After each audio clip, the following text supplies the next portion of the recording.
அவனுக்கு அன்னைக்கு தான் காலேஜோட ஃபைனல். ஃபேர்வெல்லாம் முடிச்சுட்டு ஜாலியாக ஹாப்பியாக வண்டியில் ஸ்பீடாக வரான். வர வெளில ஒரு ஆக்சிடென்ட் ஆகிடுச்சு.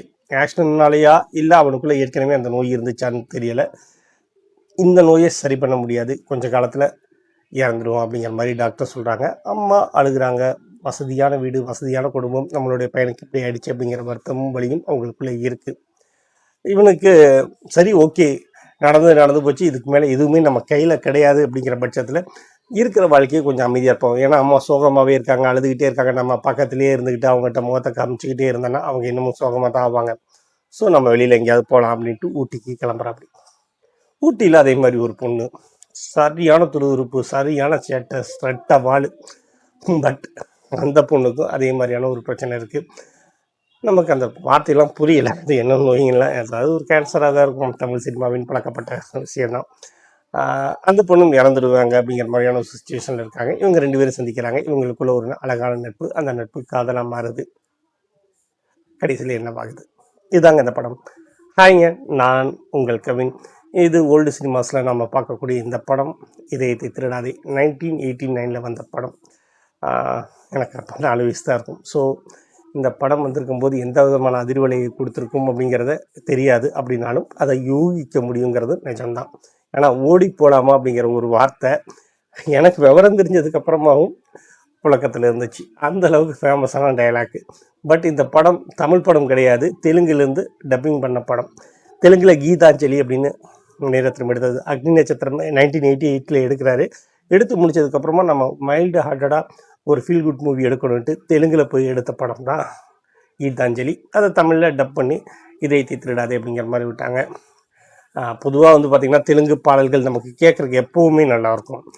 அதனால தான் தெலுங்கு படங்கள் அதிகமாக ஓடுனதுக்கான காரணம் தமிழ்நாட்டில். இப்போ எல்லாமே ஓடிடி பிளாட்ஃபார்ம் அது இதுன்னு வந்து அந்த கலாச்சாரமே ஒழிஞ்சிருச்சு. அப்போ தெலுங்கு படங்கள் நேரடியாகவே ரிலீஸ் ஆகும், கேட்குறதுக்கு அவ்வளோ நல்லாயிருக்கும். பட் இந்த படத்தில் தெலுங்கு பாடல்களை விட தமிழ் பாடல்கள் அவ்வளோ அழகாக இருந்துச்சு.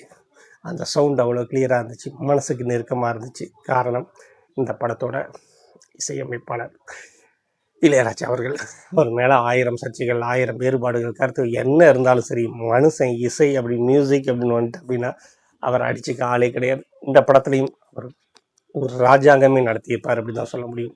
ஓம் நமக ஒரே ஒரு சிங்கிள் ஷாட் மட்டும் தான் ரோல் ஆகிட்டே இருக்கும். முத்தமிடும் காட்சி மட்டும்தான் இருக்கும், வேறு எக்ஸ்ட்ரா எந்த ஷோவுமே இருக்காது.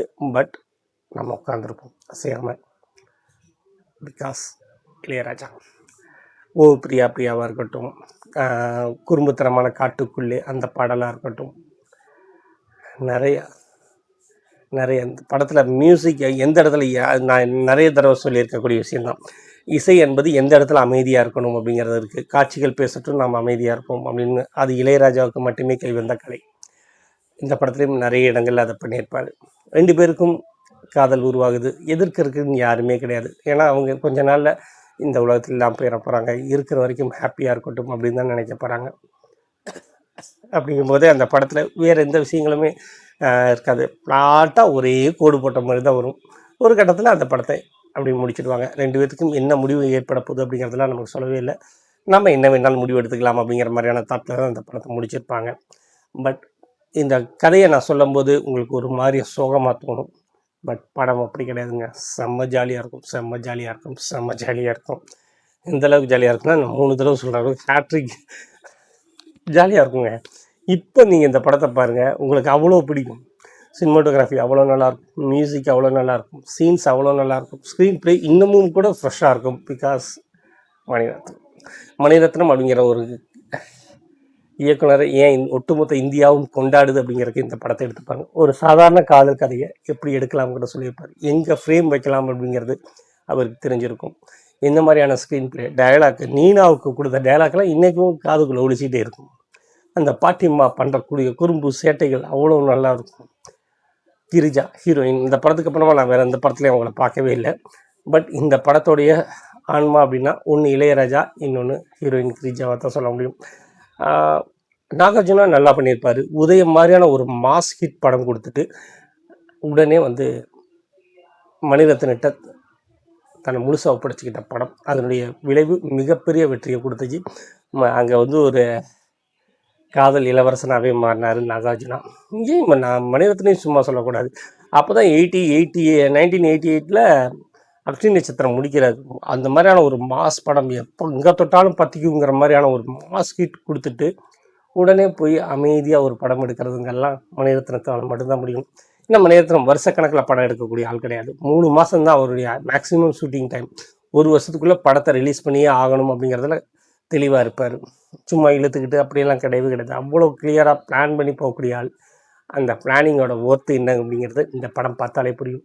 எனக்கு மனசுக்கு நெருக்கமான காதல் கதைகள் அந்த படங்களில் நிச்சயமாக இதயத்தை திருடாதே படத்துக்கு ஒரு முக்கியமான இடம் இருக்கும். உங்களில் எத்தனை பேர் இந்த படத்தை பார்த்துருக்கீங்க? இந்த தலைமுறைகள் படம் பார்த்துருக்காங்களா? அப்படி பார்க்குறீங்கன்னா நீங்கள் யூடியூப்லேயே செக் பண்ணி பாருங்கள். யூடியூப்லேயே அந்த படம் இருக்குது. ஓகேங்க, நான் இன்னொரு வீடியோவில் இன்னொரு லைவில் உங்களை சந்திக்கிறேன். இப்போதைக்கு லைவ் கஷ்டம்தான். வேறு ஏதாவது ஒரு வகையில் உங்களை சந்திச்சுட்டே இருக்கேன். Thank you so much.